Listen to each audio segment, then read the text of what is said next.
नमस्कार बच्चों, कैसे हैं आप? अच्छे हैं बच्चों। मैं हूँ शोभा। मैं श्री अक्का महादेवी बालिका स्कूल बीरूर में अपना कर्तव्य निभा रही हूँ। बच्चों, आइए आज 9वीं कक्षा के मौसी गद्य पाठ के बारे में जानकारी प्राप्त करेंगे। बच्चों, पहले हम इस गद्य पाठ के लेखक के बारे में जानकारी प्राप्त करेंगे। लेखक है भीष्म साहनी जी। इसका चित्र है मेरे पास, देखिए मैं दिखाती हूँ। अब देखिए, ये मध्य भाग में है ना, ये है भीष्म साहनी जी। देखा आपने, मध्य में है ना, ये है भीष्म साहनी जी। बच्चों, आइए अब इस कहानी, बच्चों ये मौसी एक कहानी है। बच्चों, इस मौसी कहानी के लेखक का परिचय प्राप्त करेंगे। मैं पहले ही लिख चुकी हूँ, ध्यान से सुनिए, अपनी नोट में लिख लीजिए। बच्चों, 2 बार कहती हूँ, आप ध्यान से सुनिए और समझिए। भीष्म साहनी जी।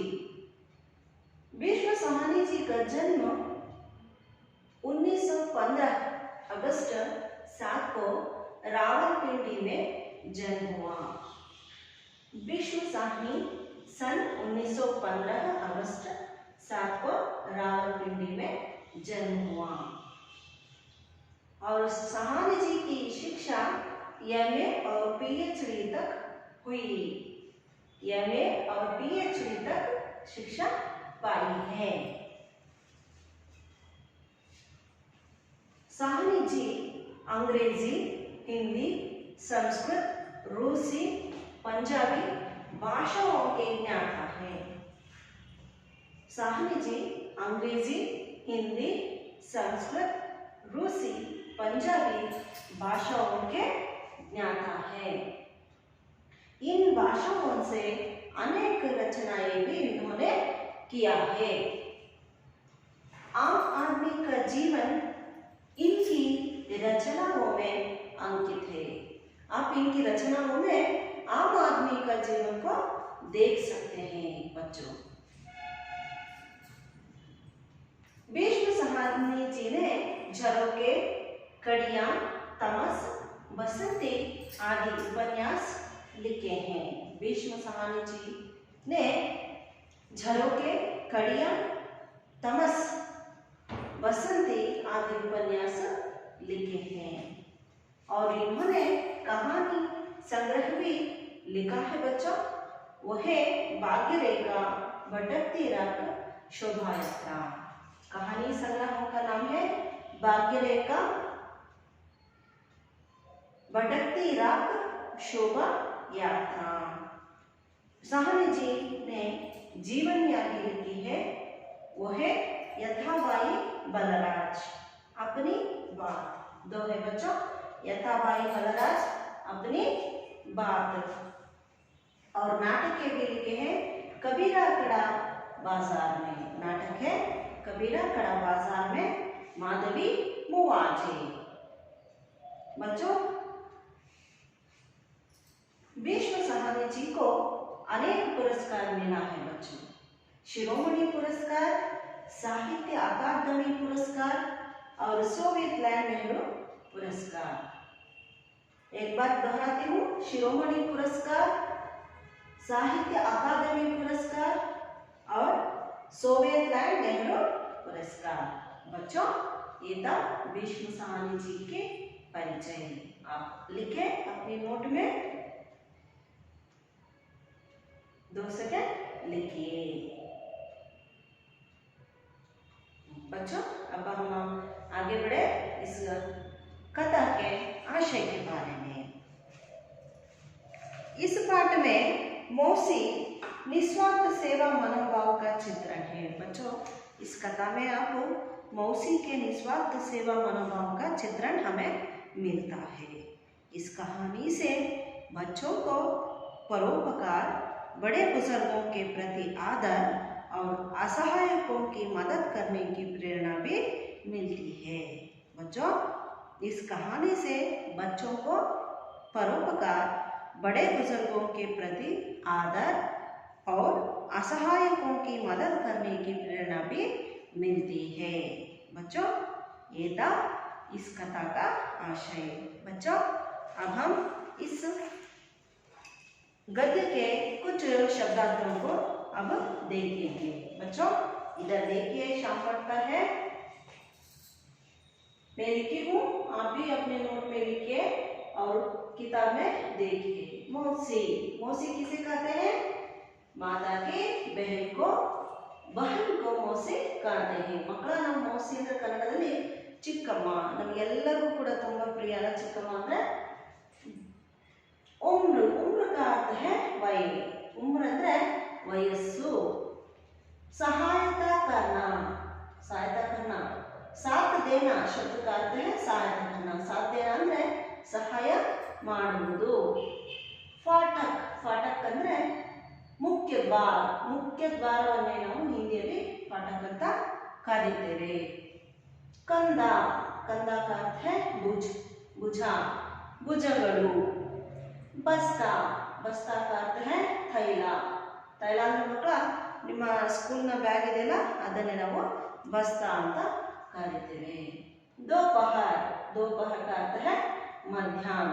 ಮಧ್ಯಾಹ್ನವನ್ನ दोपहर ಅಂತ ಕರೀತೇವೆ. ಎರಡನೇ ಅವಧಿ ಅಂತ ಮಕ್ಕಳ. ಬಸ್ತಾ ಥೈಲ.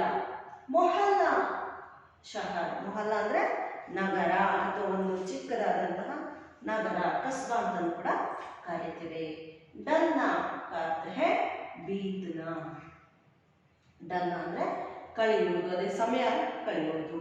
ಮಾಲೂಮ್, ಮಾಲೂಮ್ का अर्थ है जानकारी. मालूम ಅಂದ್ರೆ ಮಾಹಿತಿ. नीम का पेड़, नीम का पेड़ ಅಂದ್ರೆ ಬೇವಿನ ಮರ. मूंगफली, ಕಡಲೆ ಬೀಜ. ಚುಟ್ಕುಲ, ನಗೆ ಹಣ್ಣು. ಟೇಕ, ಟಹರನೆ का जगह. ಟೇಕ ಅಂದ್ರೆ ಇರುವಂತಹ ಜಾಗ, ಉಳಿದುಕೊಳ್ಳುವಂತಹ ಜಾಗವನ್ನೇ ಟೇಕ ಅಂತ ಕರೀತೇವೆ. ಟಿಕ್ಕರ್, ಸಹಸ रुक जाना, ತಕ್ಷಣವೇ ನಿಲ್ಲುವುದು. ಪಹೇಲಿಯ, ಪಹೇಲಿಯ ಅಂದ್ರೆ ಒಗಟುಗಳು. ಪಹೇಲಿಯ ಅಂದ್ರೇನು? ಒಗಟುಗಳು. बच्चों, देखा आपने इन शब्दों का अर्थ, नए शब्दों का अर्थ.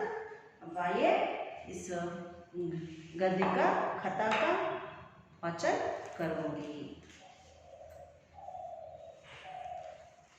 मौसी, भीष्म सहानी. उस औरत को सभी मौसी कहकर पुकारते थे. बच्चे भी और बड़ी उम्र के लोग भी. मौसी सबको माँ के जैसी प्यारी बनी थी. सबके सुख दुख के समय में साथ देती थी. बच्चों के लिए तो वह सेवा की मूर्ति बनी थी.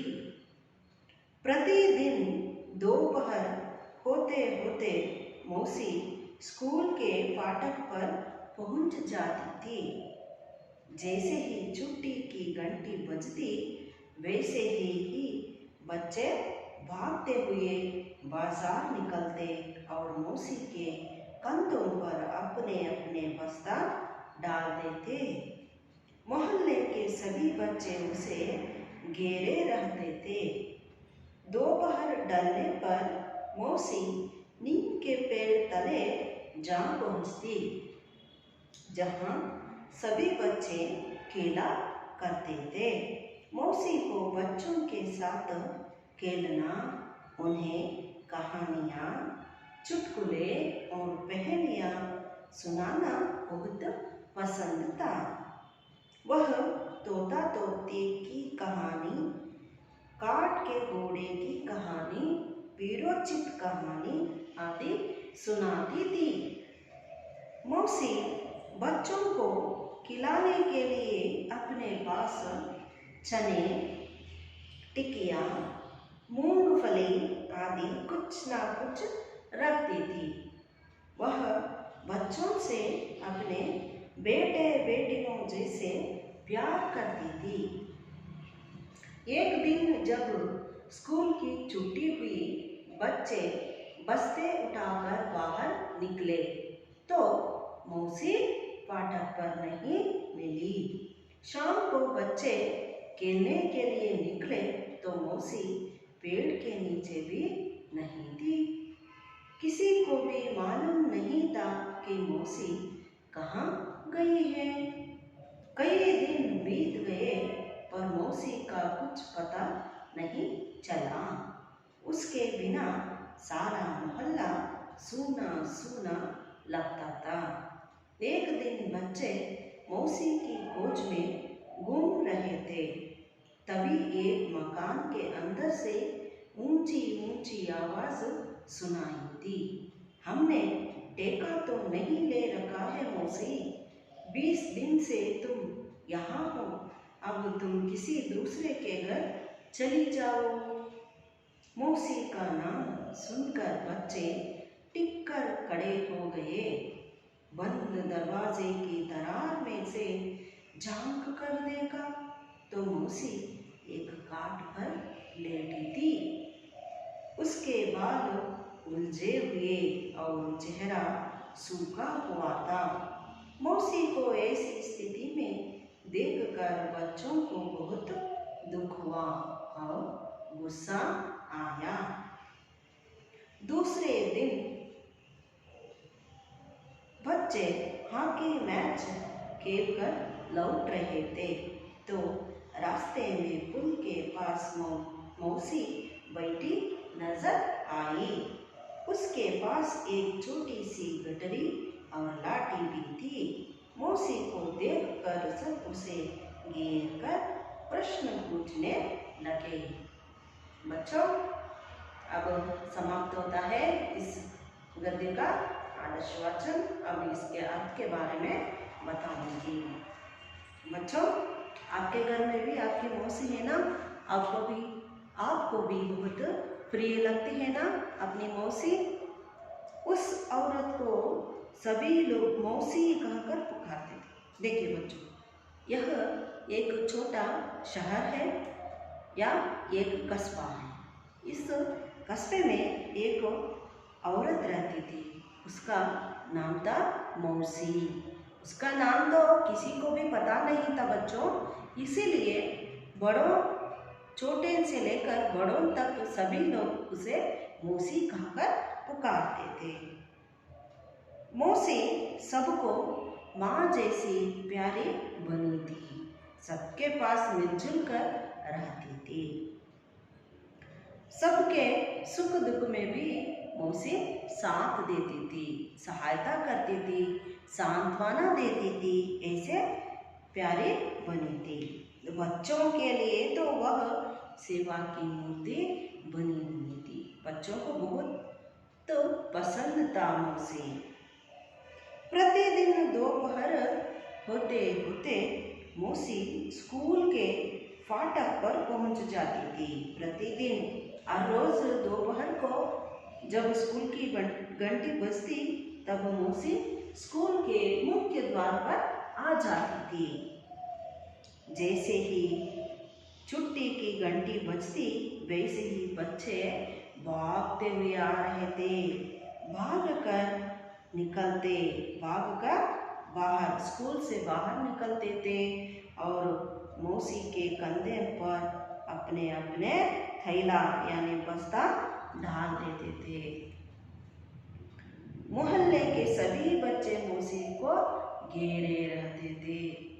मौसी माँ की जैसी प्यार करती थी ना, इसलिए सब बच्चे मौसी को घेर कर रहते थे। दोपहर ढलने पर मौसी नीम के पेड़ के तले जा पहुंचती थी। बच्चों, स्कूल के पास ही एक नीम का पेड़ था, वहां पर मौसी पहुंचती थी। बच्चे भी उसके पीछे पीछे जाते थे, जहां सभी बच्चे खेला करते थे। मौसी नीम के पेड़ के तले बैठ जाती थी और बच्चे वहां खेला करते थे। बच्चों, मेरे पास इसका चित्र है, आप देखिए। देखिए बच्चों, आपको दिखाई दे रहा है ना, मौसी नीम के पेड़ के तले बैठी है, कुछ बच्चे उन्हें घेरे हैं बच्चे खेल रहे हैं। आपको दिखाई दिया यह चित्र? बच्चों देख रहे हैं ना आप सच में? हाँ।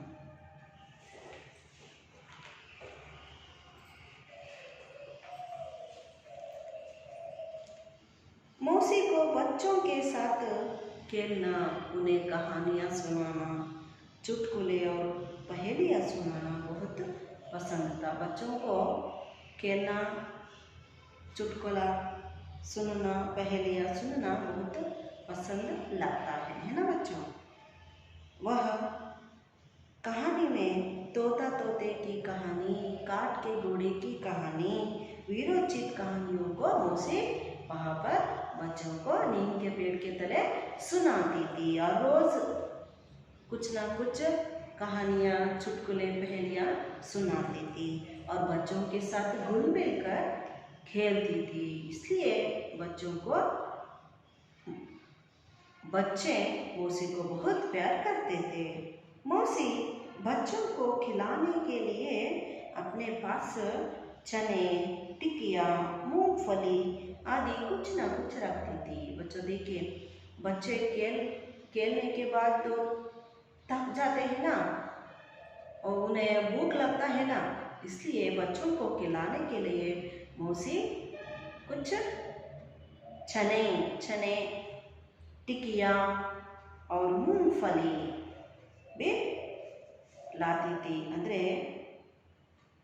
थी। वह बच्चों से अपने बेटे बेटियों जैसे प्यार करती थी। बच्चों, मौसी बच्चों को अपने बेटे बेटियों जैसे प्यार भी करती थी। एक दिन जब स्कूल की छुट्टी हुई, बच्चे अपने थैले उठाकर बाहर निकल आकर स्कूल के मुख्य द्वार पर पहुँचे तो वहाँ पर मौसी दिखाई नहीं दिया।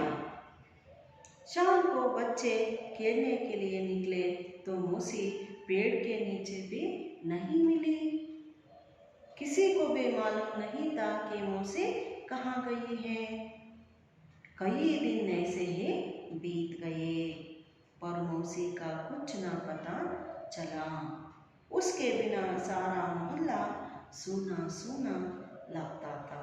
घुल मिल गई थी ना मौसी, इसलिए सारा मोहल्ला सूना सूना हो गया था। ज्यादा कहूँ तो बच्चों के लिए तो बहुत दुख हुआ था। मौसी कहीं भी नहीं दिखाई दे रही है, उन्हें कुछ खिला नहीं दे रही है, कुछ कहानियाँ नहीं कह रही है ना, इसलिए बच्चों को बहुत दुख हो रहा था। एक दिन बच्चे मौसी की खोज में घूम रहे थे, तभी एक मकान के अंदर से ऊंची ऊंची आवाज़ सुनाई दी। देखिए बच्चों, एक दिन सभी बच्चों ने स्कूल से छुट्टी लेकर मौसी को ढूंढने के लिए ढूंढते हैं। तब ढूंढते ढूंढते वो एक रास्ते में एक मकान के अंदर से ऊंची आवाज़ सुनाई देती है। देखिए बच्चों, हमने टेका तो नहीं ले रखा है मौसी, 20 दिन से तुम यहाँ हो, अब तुम किसी दूसरे के घर में चले जाओ। देखो, कोई मौसी को धमकी दे रहे थे, हमने टेका तुम्हें, तो हमने तो किराया नहीं दे रखा है तुम्हें, इसलिए तुम 20 दिन से यही ही पड़ी हो, अब जाओ दूसरे घर में रहने के लिए चली जाओ। ऐसे मौसी को जोर कर रहे थे। मौसी का नाम सुनकर बच्चे आश्चर्य होकर सासा रुक गए। मौसी का नाम सुना है ना, इसलिए ठहरो, यहाँ पर मौसी होगी। ऐसा देखकर बच्चे खड़े हो गए और बंद दरवाजे की धार में से झांक कर देखा तो मौसी एक काठ पर लेटी थी। उसके बाल गुंजे हुए थे और चेहरा सूखा हुआ था। बच्चों, मौसी को बीमार था। मौसी की स्थिति को देखकर बच्चों को बहुत दुख हुआ और गुस्सा भी आया। बच्चों, आपको मालूम हुआ, अब मैं छोटी कथा के रूप में कन्नड़ में सुनाऊंगी।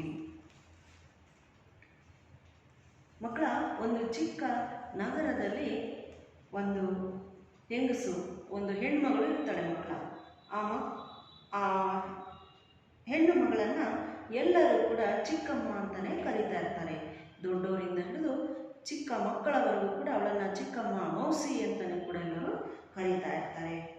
ಅವಳು ತಾಯಿಯಾಗಿ ಎಲ್ಲ ಮಕ್ಕಳನ್ನು ಕೂಡ ತುಂಬನೇ ಪ್ರೀತಿಸ್ತಾ ಇರ್ತಾಳೆ. ಮಕ್ಕಳ ಎಲ್ಲರ ಸುಖ ದುಃಖಗಳಲ್ಲಿ ಅವರಿಗೆ ಸಹಾಯವನ್ನು ಅವಳು ಮಾಡ್ತಾ ಇರ್ತಾಳೆ. ಮಕ್ಕಳ ಸಾಂತ್ವನ ಹೇಳೋದಾಗಿರ್ಬೋದು ಅಥವಾ ಬೇರೆ ಒಂದು ಕೆಲಸವನ್ನು ಮಾಡೋದ್ರ ಮೂಲಕ ಎಲ್ಲರ ಜೊತೆಗೆ ಒಟ್ಟಾಗಿ ಬೆರೆತು ಹೋಗಿರ್ತಾಳೆ ಮೌಸಿ. ಮಕ್ಕಳು ಅಂದರೆ ಅವಳು ಮಕ್ಕಳಿಗೆ ಸೇವೆಯ ಮೂರ್ತಿಯೇ ಕೂಡ ಆಗಿರ್ತಾಳೆ. ಮಕ್ಕಳ ಪ್ರತಿದಿನ ಮಧ್ಯಾಹ್ನ ಆಗ್ತಾ ಶಾಲೆಯ ಮುಖ್ಯ ದ್ವಾರಕ್ಕೆ ಮೌಸಿ ಬರ್ತಾ ಇರ್ತಾಳೆ. ಶಾಲೆಯ ಗಂಟೆ ಬಾರಿಸಿದ ತಕ್ಷಣ ಮಕ್ಕಳೆಲ್ಲ ಓಡಿ ಶಾಲೆಯಿಂದ ಹೊರಗೆ ಬರ್ತಾ ಇದ್ರು.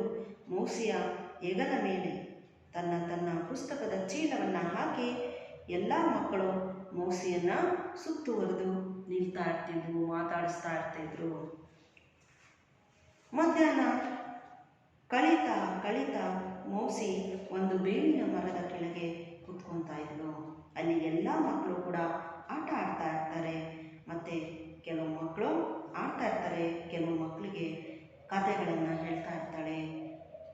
ನಗೆಹನಿಯನ್ನು ಹೇಳೋದು ಮತ್ತು ಒಗಟುಗಳನ್ನು ಕೂಡ ಹೇಳ್ತಾ ಇರ್ತಾಳೆ. ಮಕ್ಕಳ ನಿಮಗೆಲ್ಲ ಆಟ, ನಗೆಹನಿ, ಒಗಟುಗಳನ್ನು ಕೇಳೋದು ಅಂದರೆ ತುಂಬ ಇಷ್ಟ ಅಲ್ಲ. ಕಥೆಗಳನ್ನು ಕೇಳೋದು ಅಂದರೆ ಈ ಮಕ್ಕಳಿಗೂ ಕೂಡ ತುಂಬಾ ಇಷ್ಟ ಆಗ್ತಾ ಇತ್ತು. ಅವಳು ತೋತಿ ಅಂದರೆ ಗಿಳಿಯ ಕಥೆಯನ್ನು, ಕುದುರೆಯ ಕಥೆಯನ್ನು, ಹಾಗೆ ವೀರೋಚಿತ ಅಂದರೆ ವೀರತೆಗೆ ಸಂಬಂಧಿಸಿದ ಕಥೆಗಳನ್ನು ಮೌಸಿ ಹೇಳ್ತಾ ಇರ್ತಾಳೆ. ಮೌಸಿ ಮಕ್ಕಳಿಗೆ ಅವಳ ಜೊತೆಗೆ ಆಟ ಆಡ್ತಾ ಇರ್ತಾಳೆ. ಮಕ್ಕಳ ಆ ಮಕ್ಕಳಿಗೆ ತಿನ್ನೋದಕ್ಕೆ ಹಸಿವಾದಾಗ ತಿನ್ನೋದಕ್ಕೆ ಬೇಳೆ, ಸಿಹಿ ತಿಂಡಿ, ಕಡಲೆ ಬೀಜ, ಏನಾದರೂ ಸ್ವಲ್ಪ ತಿಂಡಿಯನ್ನು ಅವಳು ಎಲ್ಲ ಮಕ್ಕಳಿಗೆ ಹಂಚುತ್ತಾ ಇರ್ತಾಳೆ. ಮಕ್ಕಳ ಅವಳು ಎಲ್ಲ ಮಕ್ಕಳನ್ನು ತನ್ನ ಮಗಳ ಹಾಗೆ ಪ್ರೀತಿಯನ್ನು ಮಾಡ್ತಾ ಇರ್ತಾಳೆ. ಒಂದು ದಿನ ಸ್ಕೂಲ್ಗೆ ರಜೆ ಬಂತು. ಮಕ್ಕಳೆಲ್ಲ ಕೂಡ ಸ್ಕೂಲು ಬಿಡುತ್ತೆ. ಬಿಡುವು ಸಿಗುತ್ತೆ, ವಿರಾಮ ಸಿಗುತ್ತೆ. ಆವಾಗ ಎಲ್ಲ ಮಕ್ಕಳು ಹೊರಗೆ ಬಂದು ನೋಡ್ತಾರೆ. ಆದರೆ ಮುಖ್ಯ ದ್ವಾರದಲ್ಲಿ ಮೌಸಿ ಕಾಣಿಸೋದೇ ಇಲ್ಲ. ಸಂಜೆ ಆದರೂ ಕೂಡ ಆಟಾಡೋದಕ್ಕೆ ಅವರೆಲ್ಲ ಬೇವಿನ ಮರದ ಕೆಳಗೆ ಹೋಗ್ತಾರೆ. ಅಲ್ಲೂ ಕೂಡ ಚಿಕ್ಕಮ್ಮ ಸಿಗೋದೇ ಇಲ್ಲ. ಆ ಮಕ್ಕಳಿಗೆ ಗೊತ್ತೇ ಇರೋದಿಲ್ಲ ಮೌಸಿ ಎಲ್ಲಿ ಹೋಗಿದ್ದಾಳೆ ಅಂತ. ಎಷ್ಟೋ ದಿನಗಳು ಈ ರೀತಿ ಕಳೆದು ಹೋಗ್ತವೆ. ಮಕ್ಕಳೆಲ್ಲ ಬೆನ್ನು ಹೊಡೆದ ತಕ್ಷಣ ಮೌಸಿ ಬಂದಿರಬಹುದನೋ ಅಂತ ನೋಡ್ತಾ ಇರ್ತಾರೆ. ಅದರಲ್ಲಿ ಮೌಸಿ ಇರೋದಿಲ್ಲ, ಬೇವಿನ ಮರದ ಕೆಳಗೂ ಇರೋದಿಲ್ಲ. ಮಕ್ಕಳಿಗೆ ಆ ಮೌಸಿ ಇಲ್ಲದೇ ಇಡೀ ಒಟ್ಟಾರನೆ ಆ ಜಾಗವೇ ಏನು ಅನ್ನಿಸ್ತಾ ಇರುತ್ತೆ, ಬಿಗೋ ಅಂತ ಅನ್ನಿಸ್ತಾ ಇರುತ್ತೆ. ಒಂದು ದಿನ ಮಕ್ಕಳೆಲ್ಲ ಸೇರಿಬಿಟ್ಟು ಏನು ಮಾಡ್ತಾರೆ, ಮೌಸಿ ಎಲ್ಲಿ ಹೋಗಿದ್ದಾಳೆ ಅಂತ ಹುಡ್ಕೋಣ ಅಂತ ಹುಡುಕ್ತಾ ಹೋಗ್ತಾ ಇರ್ತಾರೆ. ಆಗ ಒಂದು ದೊಡ್ಡ ಮನೆಯ ಒಳಗಿಂದ ಎತ್ತರವಾದ ಧ್ವನಿ ಕೇಳಿಸುತ್ತೆ. ನಾವು ನಿನಗೆ ಇಲ್ಲಿ ಇರೋದಕ್ಕೆ ಜಾಗವೇನು ಕೊಟ್ಟಿಲ್ಲ, ನೀನು 20 ದಿನಗಳಿಂದ ಇಲ್ಲೇ ಇದೆಯಲ್ಲ ಮೌಸಿ, ನೀನು ಯಾವುದಾದ್ರೂ ಬೇರೆ ಮನೆಗೆ ಹೊರಟು ಹೋಗು ಅನ್ನುವ ಧ್ವನಿಯನ್ನು ಕೇಳಿದ ತಕ್ಷಣ ಈ ಎಲ್ಲ ಮಕ್ಕಳು ಮೌಸಿಯನ್ನ ಹೆಸರನ್ನು ಕೇಳಿದ ತಕ್ಷಣವೇ ನಿಂತ್ಕೊಳ್ತಾರೆ. ಆವಾಗ ಮುಂದೆ ಬಂದು ಆ ಮನೆಯ ಬಾಗಿಲಿನ ಸಂದಿಯಿಂದ ಇಣುಕಿ ನೋಡ್ತಾರೆ. ಅಲ್ಲಿ ಮೌಸಿ ಒಂದು ಕಾಟಿನ ಮೇಲೆ ಮಲಗಿದ್ದಾರೆ. ಅವಳ ಕೂದಲೆಲ್ಲ ಹರಡಿಬಿಟ್ಟಿದೆ.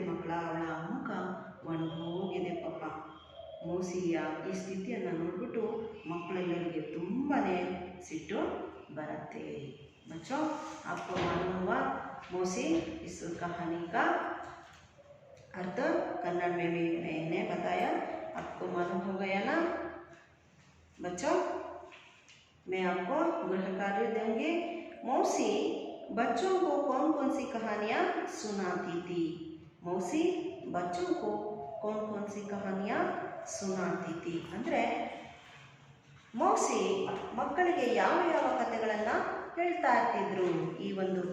ಈ एक प्रश्न का उत्तर लिखकर लाइए। धन्यवाद।